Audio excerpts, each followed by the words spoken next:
오늘 성경 말씀은 사도행전 9장 1절에서 9절까지 말씀입니다. 이제 우리 한 목소리로 같이 읽겠습니다. 사울이 주의 제자들을 대하여 여전히 위협과 살기가 등등하여 대제사장에게 가서 다메섹 여러 회당에 갈 공문을 청하니 이는 만일 그 돌을 쫓는 사람을 만나면 물론 남녀하고 결박하여 예루살렘으로 잡아오려 함이라.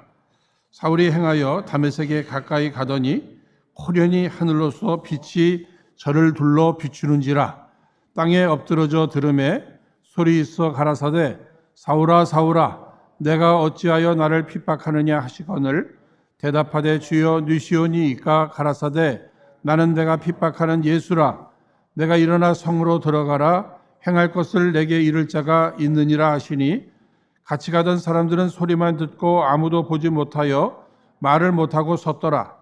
사울이 땅에서 일어나 눈은 떴으나 아무것도 보지 못하고 사람의 손에 끌려 다메섹으로 들어가서 사흘 동안을 보지 못하고 식음을 전폐하니라. 아멘. 오늘 이 시간에는 허락하신 이 본문의 말씀을 중심으로 내 인생의 새로운 터닝 포인트라고 하는 제목으로 함께 은혜를 나누고자 합니다. 여러분, 터닝 포인트 우리말로 하면 전환점이다 이렇게 말합니다. 내가 인생을 살아가면서 어떤 사건을 만났습니다. 또 어떤 사람을 만났어요. 그것을 계기로 해서 내 인생의 목표가 새롭게 바뀌었습니다. 나의 가는 길이 새롭게 바뀌게 됐어요. 이런 인생의 전환점, 터닝 포인트 굉장히 중요한 것입니다. 여러분들에게 반복해서 말씀을 드립니다만 여러분 늘 방향이라고 하는 것은 굉장히 중요한 거예요. 특별히 속도보다도 방향이 더 중요한 것입니다. 아무리 빨리 가도 방향이 잘못되어 있으면 엉뚱한 곳에 도착하게 돼 있잖아요. 그래서 우리가 늘 어디를 가기 전에 노스인지 사우스인지 아니면 웨스트인지 이스트인지 그거 잘 보잖아요. 여러분 활을 쏘는데도 조금만 방향이 잘못되면 이 관역에 맞을 수가 없게 된단 말입니다. 그러니까 우리가 인생길을 열심히 가다가도 뭔가 좀 잘못된 것 같다 하면은요, 여러분 일단 속도를 줄이셔야 돼요. 그리고 멈추셔야 됩니다. 그리고 방향이 제대로 되어 있는지 한번 점검해 보셔야 돼요. 방향이 잘못되어 있다면 어떻게 하셔야죠? 바로 돌이키셔야 됩니다. 돌아가야 할 것입니다. 여러분 오늘 본문의 말씀 여러분들이 잘 아시는 말씀이에요. 사도 바울입니다. 원래는 그의 이름이 사울이었잖아요. 그의 인생의 터닝 포인트, 전환점이 오늘 본문의 말씀의 내용이 됩니다. 그가 바울이 되기 전 사울이라고 하는 이름이 있을 때에 그가 하는 일이 무엇이었어요? 그는 율법주의자로서 특별히 하나님을 잘 믿는다고 하지만 하나님의 뜻과 하나님의 계획과는 전혀 다른 예수 믿는 사람들을 핍박하고 예수 믿는 사람들 한 사람이라도 더 잡아서 옥에 가두고 죽이는 일에 앞장섰던 사람이 이 사울이라고 하는 이러한 인물이었습니다. 여러분 왜 그가 그렇게 예수를 믿는 사람들을 핍박하고 잡고 죽이고 하는 이 일에 앞장섰을까? 문제는 자기 생각이에요. 자기 확신입니다. 아니 어떻게 저 젊은 예수가 그 메시아란 말인가?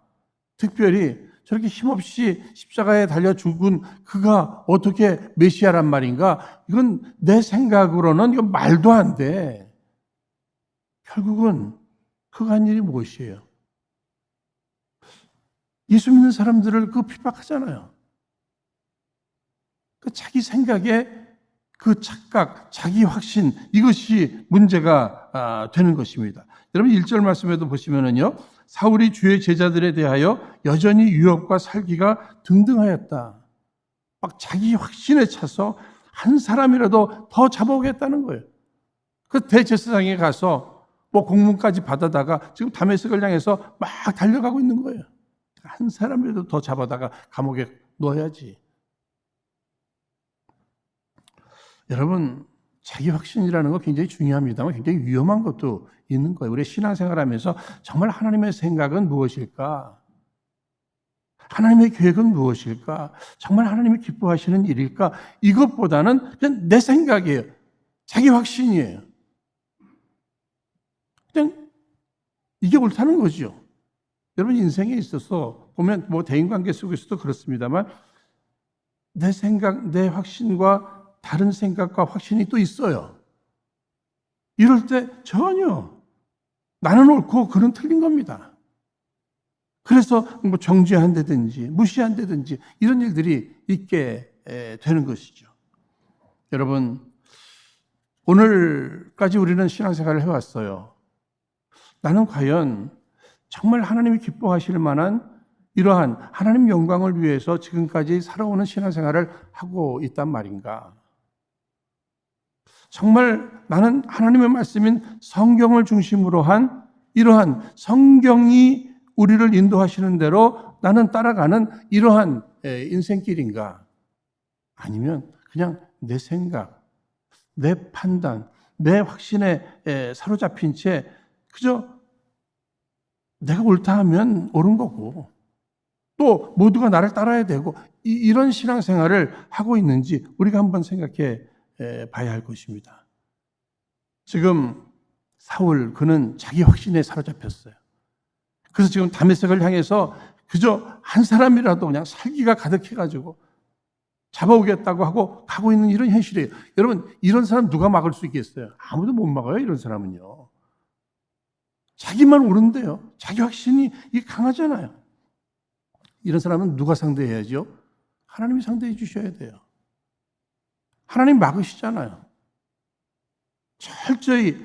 그러나 하나님의 그 깊으신 경륜 가운데는 그를 통해서 하나님께서 하실 일들이 있으셨어요. 하나님의 계획이 계셔요. 하나님은 그가 계속 그 길을 걸어가는 것을 원치 않으셨어요. 그래서 그의 인생에 개입하십니다. 훅 하고 들어오신 거예요. 여기 성경 말씀은 호련히 여러분 우리 인생에도 마찬가지입니다. 내가 정말 하나님의 사랑의 존재요. 더 나아가 하나님이 나를 사용하실 계획이 있다면 내가 잘못된 길을 걸어갈 때 어느 날 훅 하고 들어오시는 거예요. 찾아오시는 거예요. 강한 빛과 함께 찾아오셨잖아요. 그럴 때를 눕히십니다. 아무도 이 사람을 어떻게 할 수가 없는 상황이에요.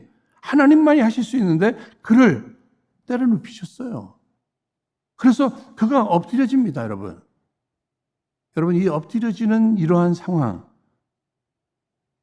저는 이 모습 속에서 우리의 예배를 한번 생각해 봐야 합니다. 여러분, 우리의 예배는요, 하나님 앞에 엎드려짐이 예배입니다. 겸손히 엎드려서 예배를 드려야 돼요.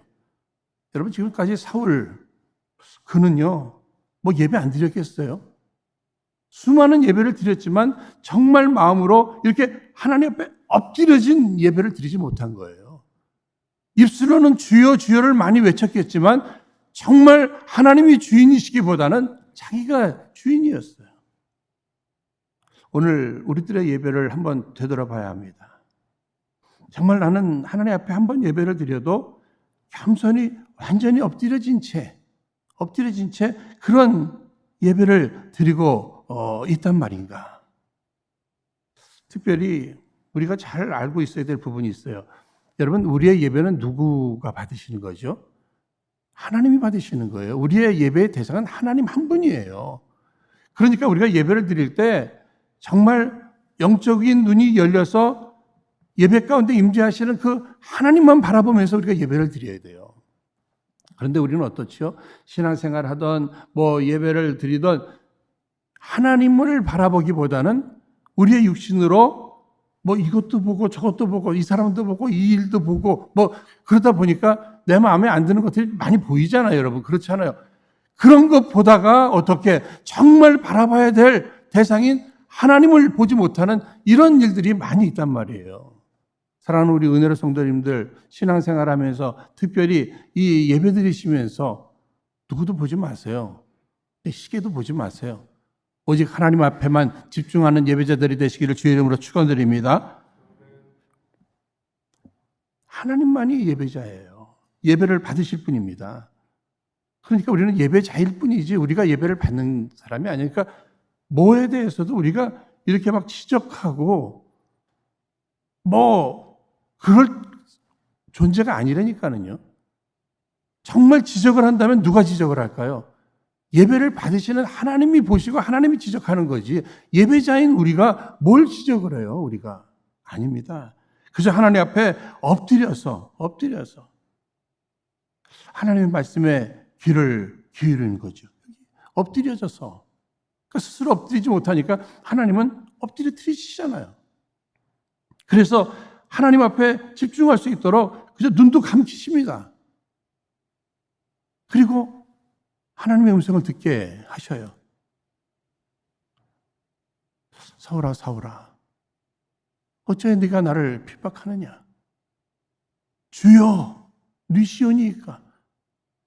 그는 분명히 이 음성이 하나님의 음성인 것을 알게 됐어요. 그런데 네 시온이니까, 주여, 하나님을 향해서 네 시온이니까 뭐라고 대답하셨죠? 나는 네가 핍박하는 예수라. 그러면 나는 예수를 핍박했는데 그분이 하나님이시란 말인가? 깨달음이 있게 되는 거예요. 여러분, 이것저것 보지 아니하고 정말 하나님 앞에 겸손히 엎드려서 예배하는 자에게 주님께서 뚜렷한 하나님의 뜻과 음성을 들려주실 줄로 믿습니다. 우리는 그 음성을 듣고 이 세상을 살아가야 돼요. 내 생각, 내 확신, 내 중심이 돼서 신앙생활하는 것이 아니고요. 인생을 그렇게 살아가는 것이 아니란 말입니다. 자기가 지금까지 한 일이 잘못된 것임을 깨닫게 된 거예요. 우리가 인생을 살아갑니다. 특히 신앙생활을 해요. 또 교회를 중심으로 해서 또 교회를 섬기고 특히 교회는 그리스도의 몸이다. 이렇게 생각하면서 신앙생활을 해요. 그래서 내 나름대로 이것도 하고 저것도 합니다. 그 일에 또 열심을 내요. 그런데 이것이 정말 하나님이 기뻐하실 일일지, 하나님의 뜻에 정말 합한 일인지, 정말 교회를 위한 일인지, 이런 부분들에 대해서 우리는 깊이 생각해 봐야 할 것입니다. 오늘 본문 6절 말씀에 너는 일어나 시내로 들어가라. 내가 무엇을 해야 할지 말해줄 사람이 거기 있다. 결국 이 사울은요, 사람들의 손에 이끌려서 이 다메섹에 들어가게 됩니다.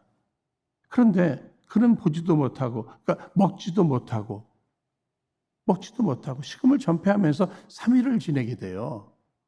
여러분, 그 시간이 무슨 시간일 거라고 생각하십니까? 왜 하나님께서는 그런 3일을 기간을 그에게 주셨다고 생각하세요? 철저히 회개하는 거예요. 지금까지 잘못한 거 철저히 회개하는 거예요. 그런 인생의 새로운 전환점, 이 터닝 포인트가 될 만한 이 다메섹 사건 앞에서 새롭게 하나님 앞에 쓰임받기 위해서 지난날에 자신의 잘못을 철저히 회개시키시는 거예요. 3일 동안. 그는 변화됐습니다. 정말 예수를 핍박했던 사람이에요. 복음의 최고의 방해자였어요. 그런데 이제는 그가 선교사가 됐어요. 복음으로 사람들을 거듭나게 할 뿐만 아니라 또 양육하는 목회자가 됐어요. 정말 하나님 앞에 휘 쓰임을 받는 이런 인물이 됐는데 한번 이런 생각을 하게 되네요. 하나님께서 그의 인생에 개입하시지 않으셨다면, 훅 하고 찾아오시지 않으셨다면 그는 어떤 인생으로 인생을 마감했을까? 자기가 잘하는 줄 알고 계속 그 길을 걸어갔을 거 아니에요? 그러면 그 길이 뭐예요? 죄 짓는 일이잖아요. 하나님과는 이제 충돌을 하는 일이잖아요. 내가 하는 일이 그저 하나님 기뻐하시는 일이라 자기 확신, 착각 속에서 계속 행할 것이고 계속 죄를 지면 뭐죠? 마지막에는 죄의 끝은 사망이잖아요. 이런 현실 속에 하나님의 사랑하심, 하나님의 계획 속에 그를 찾아와 주셔서 그를 변화시켰습니다. 특별히 우리는 잘 알고 있어요. 이 사울, 이 바울의 한 사람의 이 회심, 이 변화가 얼마나 이 기독교 역사에 하나님 나라에 도움이 됐습니까? 그렇다면 오늘 우리도 마찬가지예요. 나 하나의 변화는요, 나 하나의 변화에 거기서 멈추는 게 아니에요. 내가 변화됨으로 가정이 복을 받습니다. 내가 변화됨으로 이 사회가 복을 받을 수 있어요. 하나님 나라에 도움이 된다니까요. 그래서 하나님께서 원하시는 것은 우리 한 사람 한 사람이 새로운 전환점을 갖는 거예요. 인생의 터닝 포인트를 갖는 거예요. 그저 가던 길을 그냥 나는 가겠다 이것이 아니라 새롭게 길을 하나님 앞에서 말씀 가운데서 이렇게 새로운 방향을 잡아가는 것, 이것은 굉장히 중요한 것입니다. 우리 하나님이 원하시는 건 돌아서는 거예요. 멈추는 거예요. 그럼에도 나는 가였던 길을 가겠다. 낭떠러지가 될 수 있잖아요. 깊은 웅덩이에 빠질 수밖에 없게 된다고 하는 사실입니다. 그러나 우리는 많은 경우를 알고 있지 않습니까? 비록 잘못된 길을 걸어가다가도 다시금 방향을 바꿔서 턴해서 주와 함께 새로운 길을 걸어갈 때 거기 은혜가 있잖아요. 거기 축복이 있잖아요. 주 앞에 쓰임받는 이러한 기쁨과 감격이 있게 되는 줄로 여러분 믿으시기 바랍니다. 그러니까 여러분들 인생에 있어서 내 인생의 이런 전환점, 터닝 포인트를 늘 사모하셔야 돼요. 그러면 하나님께서는 어떻게 우리의 인생을 이렇게 방향을 새롭게 해주시는가 몇 가지 생각해 보면 첫 번째는 하나님의 말씀입니다. 여러분 성경은 기록된 하나님 말씀이에요. 설교는 해석된 하나님 말씀입니다. 하나님의 말씀으로 우리를 인도하시는 하나님의 섭리를 여러분 깨달으셔야 돼요. 우리 부모님들이 자녀들을 이렇게 말로 양육하시잖아요. 하나님께서도 하나님의 말씀으로 하나님의 자녀들을 인도하십니다. 방향을 제시해 줘요. 잘못된 길을 걸어갈 때 잘못했다고 이렇게 얘기해 주셔요. 다 성경이 그런 내용 아니겠습니까, 여러분?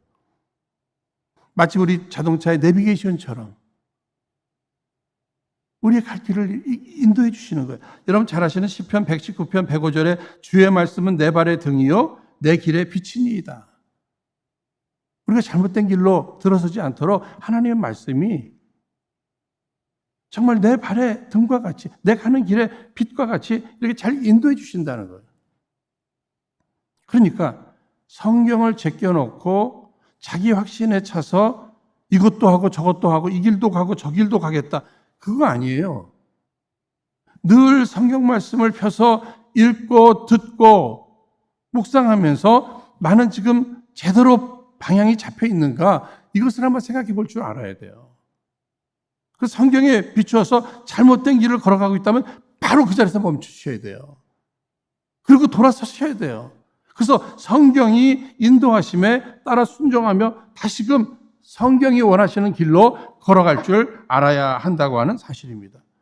그러니까 말씀을 볼 때마다 늘 내 가슴에 손을 얹고 나는 지금 제대로 살아가고 있는가? 난 잘 살아가고 있는가? 난 잘하고 있는가? 제대로 길을 지금 방향 잡고 나는 가고 있는가? 이것을 늘 말씀을 상고할 때마다 하나님 말씀을 들을 때마다 우리가 점검해 볼 필요가 있는 것입니다. 여러분 하나님 말씀 듣고 이렇게 사람이 방향을 잡는 것은요. 이 도로 표시판들이 있잖아요. 운전하시기 전에 그런 거 보면서 이 방향을 이렇게 잡아가면서 가시잖아요. 그러니까 신앙생활도 그렇게 하셔야 된다는 거예요. 기록된 하나님 말씀인 성경을 보면서 이렇게 해석된 설명된 하나님 말씀을 이렇게 들으면서 그러니까 이 말씀 전하는 사람은 하나님께서 하나님의 백성인 하나님의 자녀된 성도들을 향해서 어떤 방향으로 가기를 원하시는지 그것을 바로 깨달아서 그 방향을 바로 제시해 주는 것이 이 설교자의 사명인 줄로 믿습니다. 그런가 하면 이 설교를 듣는 하나님 말씀을 듣는 성도들은 하나님께서 이 시간 나의 인생의 방향을 잡아주시기 위해서 말씀해 주신다. 이 말씀으로 내 인생의 방향을 잡아야지 하는 이런 마음으로 하나님 말씀을 들을 줄 아셔야 되는 거예요. 하나님의 말씀을 제대로 듣지 못하고 때로는 오해하고 그런 거 큰일 나는 거예요, 여러분. 사고입니다. 그다음부터는 사고예요. 제가 브라질에서 이제 전도사로 있을 때 한국에서 담임 목사님이 오셨어요. 이제 새롭게 부임하신 거예요. 교회에서 새 차를 사드렸어요. 신방을 가는데 이 새 차 이렇게 한번 타고 싶으시다고 제가 운전을 안 하고 담임 목사님 운전하시겠다고 옆에 타라고 그러시더라고요. 그래서 교회 앞에 싹 돌아서 이렇게 가는데 신호등이 확 바뀌는 거예요. 그래서 제가 빠라 그랬어요. 빠라. 이건 브라질 포르투게스로는 스탑이에요. 쓰라는 거예요. 근데 이 목사님은 빨리 가라는 줄 알고 그냥 빨리 갔다가 그냥 자동차 사고가 크게 났어요. 오시자마자 사고 난 거예요.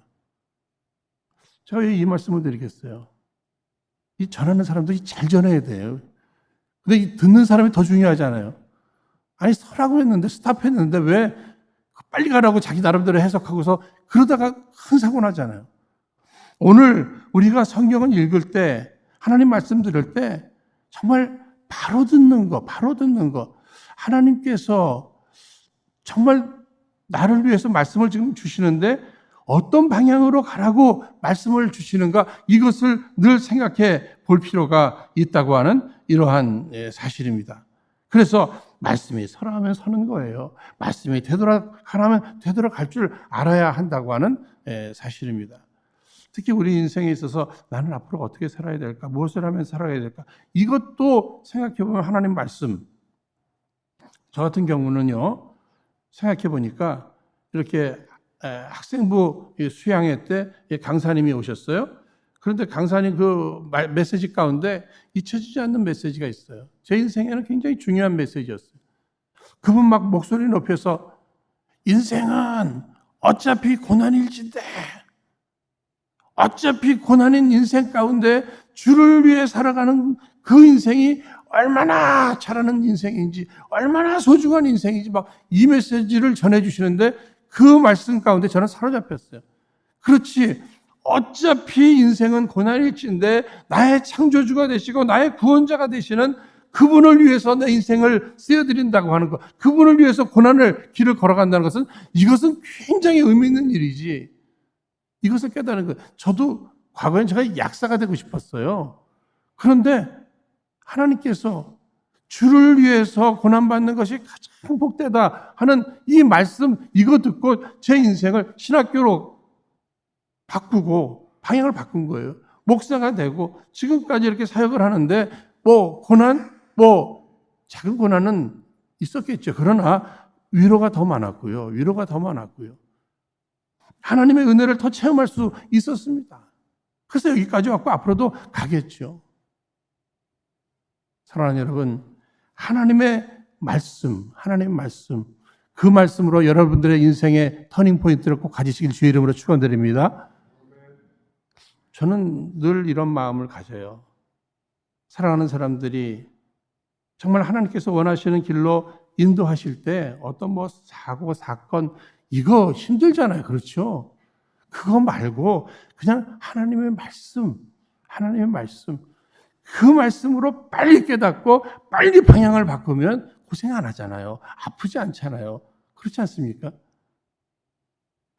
부모님들이 자녀들을 양육하실 때도 그렇잖아요. 이렇게 말로 이렇게 얘기할 때, 말 안 들으면 또 매도 들고 그러잖아요. 그러면 때리는 사람도 이게 참 힘든 거고, 때리는 부모도 힘들잖아요. 마음 아프고 속상하고. 맞는 그는 또 얼마나 또 힘들고 아프겠습니까? 그러니까 그저 말로 할 때 이렇게 하나님 말씀 앞에서 내가 내 인생의 방향을 바로 잡아드리는 것, 이것은 매우 중요한 일이라 생각합니다. 그러나 하나님은 이 말씀으로만 우리를 이렇게 인도하시지는 않잖아요. 어떤 사건들, 일들, 이건 좋은 일도 될 수 있는 거예요. 누구를 만나기도 하고 헤어지기도 하고 이런 일들이 있지 않습니까?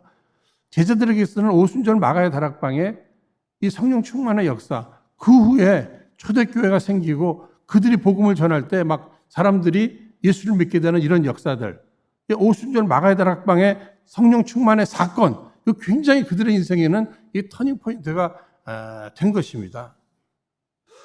하나님께서는요, 크고 작은 이런 일들, 아까도 말씀드렸습니다만, 내가 내 인생에 누구를 만남으로 그때부터 내 인생이 막 바뀌어지는 거예요. 헤어짐으로 누구를 사랑하고 그리고 그에게 거절당하고, 어떤 사람 같은 경우는 그런 거절당한 그 상처, 이것을 바로 이게 글을 썼는데 그것이 무슨 이 노래 만드는데 가사로 이게 띄어져 가지고요. 그걸로 또 인생이 또 완전히 바뀌어진 사람도 있다는 소식을 또 듣게 됩니다. 여러분, 사랑하는 사람이, 가까운 사람이 죽었어요. 정말 그렇게 열심히 돈 벌었는데, 정말 유명해지려고 애를 썼는데, 그냥 죽고 나니까 그냥 허무한 거예요.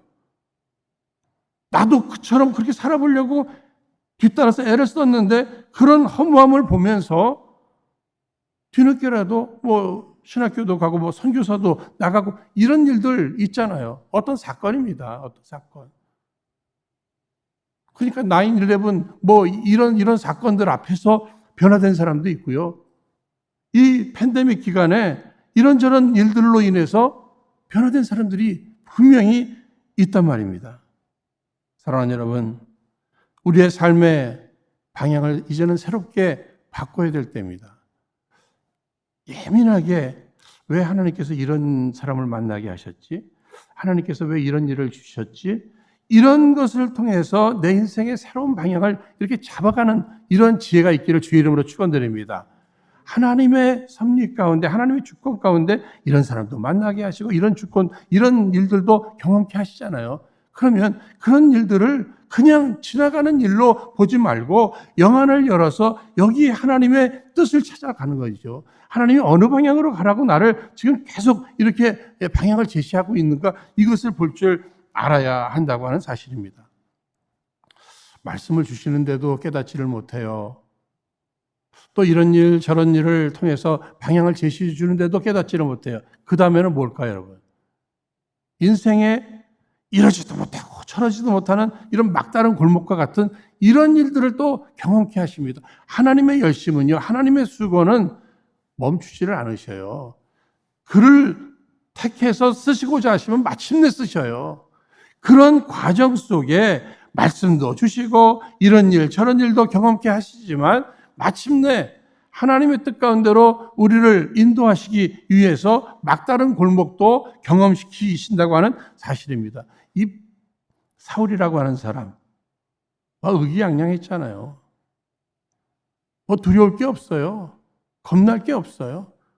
특히 그런 율법주의자입니다. 여러분, 율법이라고 하는 거 하나님의 선물이에요. 그런데 율법을 주신 그 하나님의 마음, 하나님의 생각, 하나님의 뜻은 뒤로 한 채 그냥 주신 그 율법에 사로잡혀서 그 율법을 가지고 다른 사람 정죄하는 이러한 일들, 거기에 앞장서고 있는 이러한 모습을 보게 되는데 결국은 신앙의 역주행입니다. 여러분 요즘 그 역주행으로 인한 사고들 많이 보시잖아요. 방향을 제대로 보고 그렇게 서야 되잖아요. 근데 역주행하는 거예요. 특히 하나님의 뜻에 역주행하면 누구하고 부딪힐까요? 하나님과 충돌을 일으키는 겁니다. 신앙생활 그렇게 해서는 안 돼요, 여러분. 그렇게 하면 그거 다 사고예요, 사고입니다. 그러니까 하나님께서는 신앙의 역주행을 해 나갈 때 더 큰 사고를 막기 위해서 정말 막다른 골목과 같은 이런 일들을 허락하신단 말이에요. 스스로 서지 못하니까 설 수밖에 없는 이런 상황을 만들어 가신다는 거예요. 그러면 그 상황 속에서라도 하나님의 뜻을 깨달아야 되는 거죠. 지금 보세요. 사울이라고 하는 사람. 다메섹을 향해서 한 사람이라도 의기양양해서 막 살기가 돋아서 막 이러잖아요. 그러니까 하나님께서 막 꼼짝 못하도록 막으시는 겁니다. 니느웨로 가라 하는 하나님 말씀 앞에 다시 쓸어가는 요나를 어떻게 풍랑을 통해서 물고기 뱃속에까지 들어가게 하시는, 물고기 뱃속에서 뭐 하겠어요? 회개나 하지. 그 이상 뭐 할 게 뭐 있어요? 그냥 살려주시기만 한다면 이런 상황까지 하나님은 몰고 가신다는 사실입니다. 여러분 잘 아시는 시편 121편 1절에서 2절, 내가 산을 향하여 눈을 들리라. 나의 도움이 어디서 올고 나의 도움이 천지를 지으신 여호와에게서로다. 내 힘으로도 해결할 수 없고 어느 누구도 해결에 도움을 줄 사람도 없고 이것은 하나님만이 해결해 주실 수밖에 없습니다 하는 그런 상황으로 몰고 가셔서 오직 하나님만 바라보도록 하나님께서는 하시는 내 인생의 이 막다른 골목, 어쩌면요 이미 그런 경험을 하셔서 주 앞에 돌아오신 분들도 분명히 있으리라 생각해요. 여러분 성도들의 간증들을 이렇게 다 들어본다면 어떤 분은 말씀에 사로잡혀서 어느 집회에 참석했다가 또 누가 전해주는 그 말씀에 사로잡혀서 신앙을 가진 사람도 있고요. 어떤 주변의 사건으로 인해서 그냥 예수를 믿게 된 사람도 있고요. 그런가 하면 자기 인생에 어떤 질병, 이거 병원에 딱 갔더니 가망이 없다는 거, 이런 상황, 사업이 완전히 망해가지고 더 이상 회생할 수 없는 이런 상황. 높은, 사람들에게 인기도 많았고, 명성이 높았는데, 이게 완전히 추락해가지고요. 어떻게 사람이 이렇게까지 밑바닥으로 떨어질 수 있을까? 할 정도 그런 상황 속에서 새롭게 일어난 사람들이 있잖아요. 그러니까 여러분 인생에 막다른 골목이 있지만, 우리 은혜로 성도님들, 그 막다른 골목이 절망이 아니시기를 주의 이름으로 축원드립니다. 절망이 아니에요. 제2의 새로운 기회로 여러분 생각하셔야 돼요. 그 안에 하나님의 사랑을 느끼면서 하나님 끝까지 나를 포기하지 아니하시는구나. 그냥 내버려두면 나는 더 사고치면서 더 멀리 갈 텐데 이 막다른 골목을 통해서라도 하나님은 나를 막으시는구나. 하나님은 다시금 하나님께로 돌아오기를 원하시는구나. 그리고 하나님 바라보고 하나님 손잡고 주님이 인도하시는 새로운 길로 걸어갈 줄 알아야 한다고 하는 이러한 사실입니다. 전 저와 여러분들이 미련한 사람이 되지 않기를 원합니다. 우리는 보통 미련한 사람은 IQ가 낮은 사람, 미련한 사람은 머리가 나쁜 사람 이렇게 생각하는데 아니에요. 잘못된 길을 걸어감에도 옆에서 아무리 얘기해도 계속 나 가던 길을 갈 거야 하면서 가는 사람이 최고로 미련한 사람이에요. 지혜로운 사람 되기를 원합니다. 끝이 어떻게 될 것을 알아야지요. 내가 계속 이렇게 가다가는 끝이 어떻게 될 것이다. 이것을 미리 보면서 오늘 말씀을 통해서 깨달음이 있을 때 돌이킨다면 그 사람 최고로 지혜로운 사람이에요. 어떤 일들, 사건을 통해서 심지어는 막다른 골목과 같은 이런 인생의 그 고난과 어려움 속에서라도 돌이킬 수 있다면 그 사람 지혜로운 사람이 될 수 있을 것입니다. 여러분 바로왕 같은 사람 한번 생각해 보세요. 바로왕. 하나님의 그 하시는 일들을 보게 되잖아요. 그런데 10가지 재앙을 다 경험합니다. 자신도 힘들고 백성들도 힘들고 그러고 나서 할 수 없이 마지막에 손들잖아요. 첫 번째 재앙 때 그때 손들어야죠. 그렇지 않아요, 여러분? 꼭 10재앙을 다 경험해야 되는 것이겠습니까? 바로왕뿐만 아니에요. 여러분, 우리 출애굽 사건을 이렇게 보면 이스라엘 백성들, 야곱과 그의 아들, 그의 자손들, 가족들, 흉년으로 인해서 가나안 땅을 떠나서 애굽에 가잖아요. 고센 땅에서 머물게 되잖아요. 그러면 그 흉년 끝나면 다시 돌아와야 되잖아요. 그렇죠? 430년 동안 안 돌아와요. 왜 안 돌아와요? 좋아서 안 돌아오는 거예요. 근데 이 요셉을 모르는 또 다른 바로 왕이 어떻게 하는 거예요? 위기를 느끼면서 힘든 일도 시키고 고통을 주고 심지어는 아들 낳으면 다 죽이고 더 이상 버틸지 못하는 게 막다른 골목. 그러니까 하나님 바라보고 부르짖잖아요. 그때 하나님께서는 모세를 보내셔서 모세를 통해서 출애굽시켜서 약속의 땅으로 돌아가게 하십니다. 그러니까 하나님의 열심은 포기하지 않냐고 하셔요. 그러는 가운데 이 막다른 골목이라는 이런 방법도 분명히 있다는 거예요. 그럼 우리는 꼭 막다른 골목까지 우리가 고집피면서 가야 되겠는가? 아니죠. 말씀 앞에 변화되시는 저와 여러분 되기를 주의 이름으로 축원드립니다.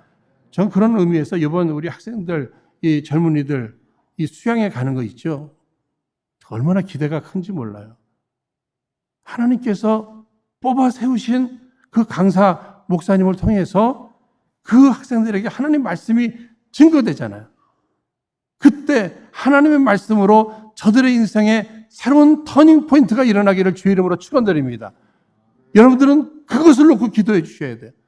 저들이 이번 세우신 강사 목사님을 통해서 말씀 들을 때 저들이 말씀 앞에 새로워지게 하여 주옵소서. 새로운 변화가 일어나게 하여 주옵소서. 우리로 그 변화를 보게 하여 주옵소서. 그래서 갔다 와서는 애들이 게을렀던 애들이 막 부지런해지고요. 막 일찍 일어나서 막 성경 보고 이런 일들. 예? 막 찬송도 막 차에서 막 듣고 뭐 이런 일들이 있잖아요. 예? 예배도 막 가자가 아니라 막 알아서 주일날이면 예배 가자 그러고 막 친구도 막 전도하려고 하고 예? 공부도 그렇게 지질이 안 했던 애들이 막 공부가 취미라고 그러고 막 이런 역사 있잖아요. 이거 부모가 얘기해서 될 일이 아니에요. 그런데 하나님의 말씀이 임하면 그런 역사가 있게 될 줄로 믿습니다.